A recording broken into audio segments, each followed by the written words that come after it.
ಪರಿಶಿಷ್ಟ ಜಾತಿ ವರ್ಗಗಳಿಗೆ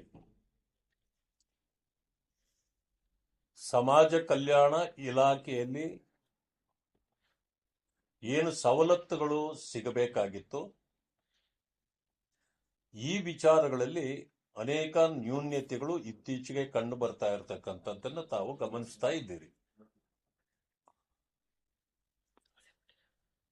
SCP TSP ಇಂದ ಹಿಡಿದು ನಿಮಗೆ ಗೊತ್ತಿದೆ 42,000 ಕೋಟಿ ರೂಪಾಯಿಗಳನ್ನ SCP TSP ಯಲ್ಲಿ ದಲಿತರಿಗಾಗಿ ಇಟ್ಟಿದ್ದೇವೆ ಅಂತಕ್ಕಂಥದ್ದು ಹೇಳಿದ್ದು, ಅದರಲ್ಲಿ 21,000 ಕೋಟಿಗಳು ಎಲ್ಲಾ ಇಲಾಖೆಗಳಿಗೆ ಹಂಚಿಕೆಯಾಗಿ ಉಳಿದಿದ್ದು 21,000 ಕೋಟಿ. ಅದರಲ್ಲಿ 14,000 ಕೋಟಿಯನ್ನ ಗ್ಯಾರಂಟಿಗಳಿಗೆ ಬಳಕೆ ಮಾಡಿಕೊಂಡು ದಲಿತರನ್ನ ವಂಚಿಸಿದ್ದು, ಕೇವಲ ಉಳಿದ 7,000 ಕೋಟಿಯಲ್ಲಿ ಸಮಾಜ ಕಲ್ಯಾಣ ಇಲಾಖೆಗೆ ಅದನ್ನು ಕೊಟ್ಟು, ಅದರಲ್ಲೂ ಕೂಡ ಪ್ರಜಾಪ್ರಭುತ್ವ ದಿನಾಚರಣೆಗಾಗಿ ಹಣ, ಸಂವಿಧಾನ ದಿನಾಚರಣೆಗಾಗಿ ಹಣ, ಅಷ್ಟು ಮಾತ್ರ ಅಲ್ಲ, ಇತ್ತೀಚೆಗೆ ನಾಗಮೋಹನ್ ದಾಸ್ ಕಮಿಷನ್ ಮಾಡಿದ್ರು, ಅದಕ್ಕೂ SCP TSP ಹಣ.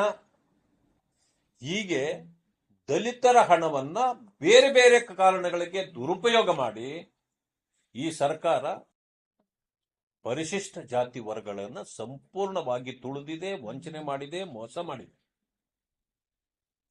ಈ ಮಧ್ಯದಲ್ಲೂ ಸಣ್ಣ ಪುಟ್ಟ ಕೆಲಸಗಳು ಬರ್ತವೆ. ಜನರಿಗೆ ಫೀಸ್ ಕಟ್ಟಬೇಕು, ವಿದ್ಯಾರ್ಥಿಗಳು ಇದುವರೆಗೂ ಫೀಸ್ ಕೊಡೋದಿಲ್ಲ. ಮೊದಲೇನ್ ಮಾಡ್ತಿತ್ತು,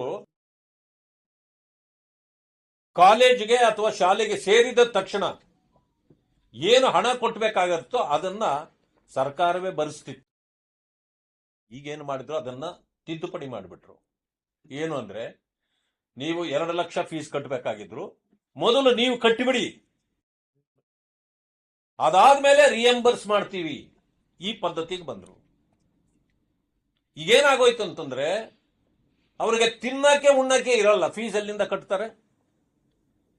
ಅದರಿಂದಾಗಿ ಕಟ್ಟಲಾರದೆ ಶಾಲಾ ಕಾಲೇಜುಗಳಿಗೆ ಹೋಗ್ತಕ್ಕಂಥದ್ದನ್ನೇ ಜನ ನಿಲ್ಲಿಸ್ಬಿಡ್ತಾ ಇದ್ದಾರೆ. ಈಗಿದ್ರೂ ಕೂಡ ಆ ಜನರ ಬಗ್ಗೆ ಕಾಳಜಿ ಇಲ್ಲ.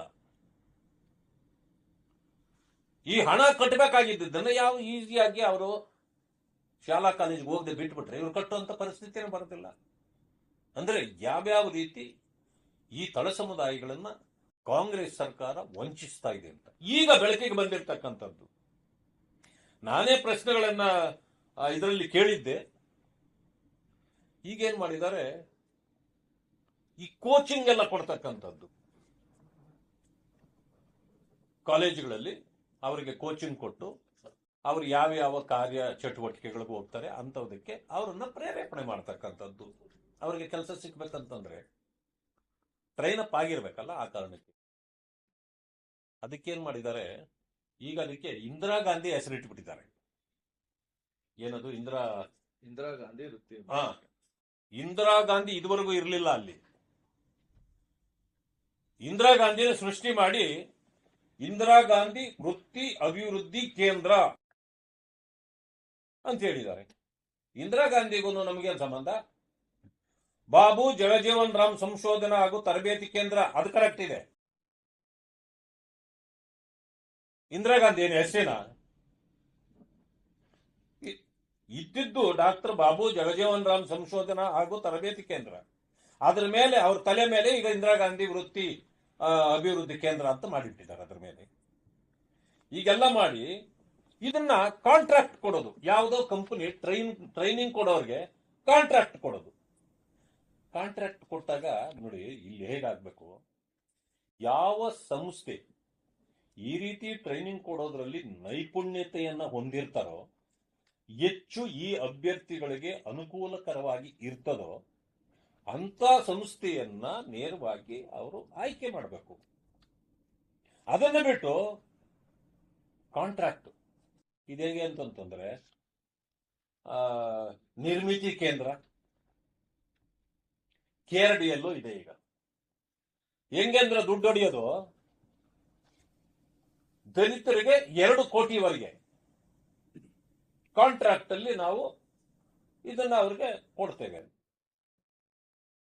ಅವರು ಇದಾಕೋಷ್ಟೊತ್ತಿಗೆ ಟೆಂಡರ್ ಹಾಕೋಷ್ಟೊತ್ತಿಗೆ 4 ಸೇರಿಸಿ ಪ್ಯಾಕೇಜ್ ಮಾಡಿ ಅದು ದೊಡ್ಡ ಟೆಂಡರ್ ಅಂತ ಬೇರೆಯವ್ರು ಕೊಡ್ಬೋದು, ದಲಿತರಿಗೆ ಕೊಡೋದೇ ಇಲ್ಲ. ಹಾಗೆ ಇದು ಏನಂತಂದ್ರೆ ಇದನ್ನು ಕೂಡ ಈಗ ಟೆಂಡರ್ ಕರೆದಿದ್ದಾರೆ. ಕೋಚಿಂಗ್ ಸೆಂಟರ್ಗಳು ಟೆಂಡರ್ಗಳು ಕರೆದಿದ್ದಾರೆ ಕೋಚಿಂಗ್ ಸೆಂಟರ್ಗೆ. ಇದರಲ್ಲಿ ಏನ್ ಮಾಡಿದ್ದಾರೆ, ಯಾರು L1, ಯಾರು L2, ಯಾರು L3 ಇದು ಅವರು ಇದರಲ್ಲಿ ಪ್ರಾವೀಣ್ಯತೆ ಪಡೆದಿದ್ದಾರೋ ನೈಪುಣ್ಯತೆ ಇದೆಯೋ ಇಲ್ಲ ಗೊತ್ತಿಲ್ಲ. ಒಟ್ಟಿಗೆ ನಮಗೆ L1 ಆದ್ರೆ ಸಾಕು. ಯಾವ ಸಂಸ್ಥೆ ನನಗೆ ಬೇಕೋ ಅವ್ರ ಕಡೆಯಿಂದ ಕಡಿಮೆ ಹಾಕ್ಸೋದು, L1 ಮಾಡೋದು, ಅವನಿಗೆ ಕೊಡೋದು. ಆ ಟ್ರೈನಿಂಗ್ ಆದ್ರೆ ಆಗ್ಲಿ ಹೋದ್ರೆ ಹೋಗ್ಲಿ, ಒಟ್ಟಿಗೆ ನಿಮ್ ಕಾಂಟ್ರಾಕ್ಟ್ ಹಣ ಮಾತ್ರ ಬರಬೇಕು. ಅಂದ್ರೆ ಈ ರೀತಿ ದುಡ್ಡು ಒಳಗೆ ಕೆಲಸ ಮಾಡ್ತಾ ಇದ್ದಾರೆ. ಈ ರೀತಿ ಮಾಡಬಾರ್ದಾಗಿತ್ತು. ಇದನ್ನು ಸಂಪೂರ್ಣವಾಗಿ ನಾನು ಈ political issues I will talk litre.